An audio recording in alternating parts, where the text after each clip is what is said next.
జగన్ టైంలో ఇసక వేలం వేసి అమ్మారు. దాదాపు 700,00,00,000 ఏడాదికి డబ్బులొచ్చాయి. అందులో ఒక సంస్థ దాన్ని ఏది వేలం వేసింది ఒక రేటుకి, తర్వాతన వాళ్ళు కట్టలేదు. ప్లస్ వాళ్ళు పర్యావరణ అనుమతులు తీసుకోకుండా చేశారంటూ అప్పట్లో పెనాల్టీ వేశారు. ఆ ఎన్‌జీటీ కోర్టు పెనాల్టీ వేసింది. ఎన్‌జీటీ వేసినటువంటి పెనాల్టీ మీద వాళ్ళు ఛాలెంజ్ చేశారు.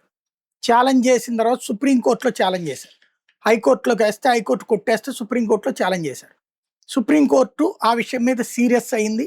అసలు ఎన్‌జీటీ చేసేదాకా ప్రభుత్వం ఏం చేస్తుంది? ప్రభుత్వం నుంచి నివేదిక కావాలని.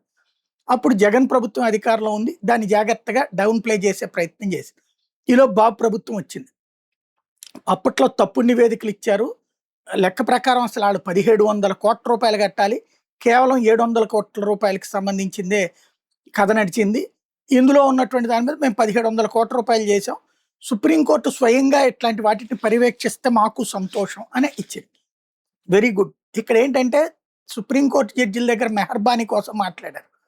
రేపు పొద్దున ఈ 1,700,00,000 పెనాల్టీ వేశారు కదా, ఒకడు పిల్లేస్తాడు లేదా ఒక డైరెక్ట్గా పిటిషనే వేస్తే కోర్టే పర్యవేక్షణ ఉంది కదా. 1,700,00,000 వాళ్ళ దగ్గర కట్టమన్నప్పుడు ఒక జయప్రకాష్ వెంచర్స్ ఏదో ఉంది, జేపీ వెంచర్స్ అనుకో, వాళ్ళ దగ్గర కట్టమన్నప్పుడు ఇప్పుడు 1,700,00,000 ఎక్కడికి పోతున్నాయి? ఉట్టి ఒక సంస్థ దగ్గర 1,700,00,000 అయితే ఇప్పుడు మొత్తం రాష్ట్ర వ్యాప్తంగా 1,700,00,000 రావాలి కదా. ఏడాదికి 1,700,00,000 చెప్పు, 2 ఏళ్ళకి ఎంత రావాలి?